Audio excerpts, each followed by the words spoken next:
Hello, friends. It's another day with another message from Mommy Supermodel. My name is Grace. Thank you for joining me. Today, we are talking about stock taking, about taking stock of what we have. So, I want to begin with a question for you. What do you have? What do you have to offer? Do you even know? Well, that is what we're talking about today because as we see in Matthew chapter 6, verses 31 all the way to verse 44, it's a situation, a story in which Jesus fed 5,000 people with just 5 loaves of bread and 2 fish. But at the beginning of the story, when these people were hungry, the disciples were going to send them away.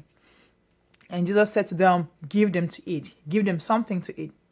The disciples instinctively looked for physical means and they said, oh, we only have 5 loaves of bread. There's not enough food, enough money to buy food so we can feed all these people. Then Jesus says, how many loaves do you have? Go and see. So at the beginning, they didn't even mention what they had. Jesus says, go and see. So that's the first point. The first takeaway with this, we have 5 takeaways for you. The very first one is this. You always have something. You always have something. And you cannot give what you do not have. So when Jesus said, give them food to eat, he knew that it was something that he could give. But the disciples only looked at the physical. Sometimes our assets, what we bring to the table, what we can contribute, are not always obvious. They're not always physical. There are certain things that we have to bring to contribute that are non-tangible, intangible, sorry. These things can be touched and they cannot be sold nor bought in a marketplace. But they are equally very, very important, equally very, very, very, very valuable. So that's why we need to take stock. Proverbs 27 verse 23 says, be diligent to know the state of your flocks and attend to your herds. So when you're diligent with your assets, when you really take stock of yourself, when you sit down and do an inventory, then you can know what you have, what you bring to the table. And the beautiful thing about doing this inventory is that sometimes you can also discover things that weren't so obvious. You can also realize that, oh, I have this and I have that. I didn't really know that before.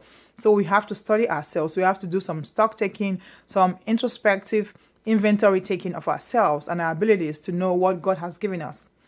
Now, also from this story, we are told that Jesus asked the disciples to make all the people to sit down in groups of 50s and 100s to organize them. That is our next takeaway.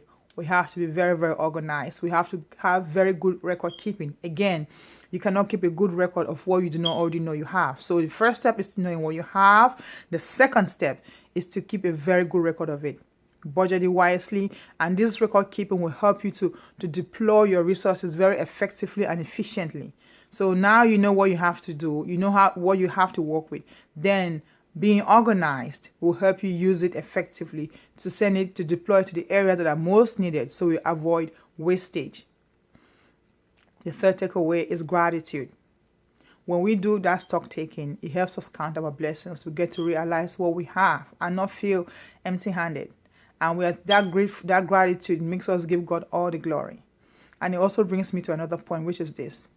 Now that you know you have something, I want to remind you of this very, very, very crucial point, which is this. Always know that you have something so that when you have a problem, your first instinct, your first area that you look for help will not be external, running to other people to help you. Yes, you will need help sometimes. Most often, we all need help. But at least when you go to get help, you are going to say, this is what I bring. This is what I already have. Can you compliment me? Can you add to some of this? Can you recommend something for me? Can you direct me to someone who can help me in the areas that I fall short? But it is not wise to show up empty-handed, asking for 100% of help. People are less likely to help you when you come and dump all their problems at their doorstep without any plans of your own on how you can help yourself. Then if you came up and say, okay, I have this many problems, but this is A, B, C, D, means by which I have come up on my own how to solve it. Now I just need someone to help me the rest of the way. That is wise. That is important. And that helps. You're much more likely to be successful that way, to have people come along with you to help you finish the journey than to just stand right there at the starting point, not having taken a step, and then looking for someone to take you along all the way. That is less likely to happen. And in fact, that is not a very wise way. It is not very good for us because you're not going to grow and you're less likely to have your dreams fulfilled. So one, know what you have by inventory taking. Two, make sure that you really, really diligently know the state of your flocks, because some talents, some assets, some contributions are intangible. They are some things that you can't find on the balance sheet of a company. You can't find in the bank account. You can buy or sell them in the market. But they are very, very, very important. Those spiritual gifts. And then the other thing I want to talk about is this. Giving. When you know what you have and then you use it to feed other people, that is really where you begin to see that your assets are really, really helpful to other people. In fact, I think the true test of anything being an asset is the fact that it is helping someone. It is the fact that it is feeding someone. Whatever you have, if it is not feeding anybody, then it's really not helping anyone. It might really be an asset, but it might not be contributing anything to anyone whatsoever.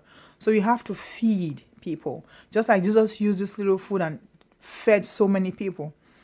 In the pocket of those disciples, or the little boy who had it, sitting there where it was, that fish wasn't, and the loaves of bread weren't that important, so to speak. They had potential, but they weren't being deployed. So when you have your asset, whatever you have, it is the deployment, it is the utility of it. It is a serving people, feeding someone that really, really brings out the true value of that thing. And then when people have been blessed, you will bless in return. And that takes me to my final point, which is your return on investment. Every time you invest in people, you invest in others, you will invariably, definitely, inevitably be blessed yourself. The Bible says, he who pours water on the hands of others will have someone else pour on them.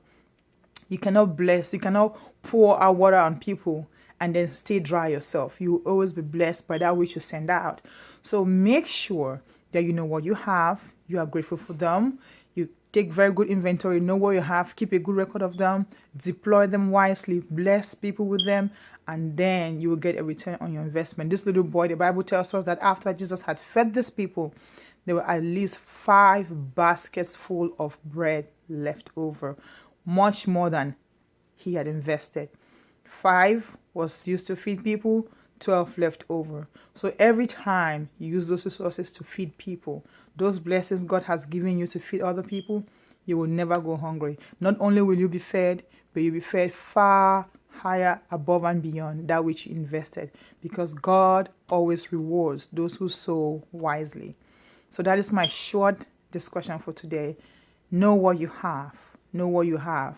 And I want to encourage you, before you even start taking your inventory, to believe and know that you always have something. Nobody's empty-handed. God never sends anyone that way into planet Earth. So you have something. Now all you have to do is go look for it, search for it. And make sure you're looking beyond the surface. Make sure you're not looking for only things that have a dollar value on them, of just the dollar value. Some things are far, far more priceless. That can also help you. Don't compare. Use what you have. Serve people with it. You will be blessed. You will get an extensive return on your investment. That is my discussion for today. God bless you and thank you for joining me. Thank you for Mommy Supermodel, and join us on social media, Facebook, Twitter, YouTube, all over. Thank you. Bye.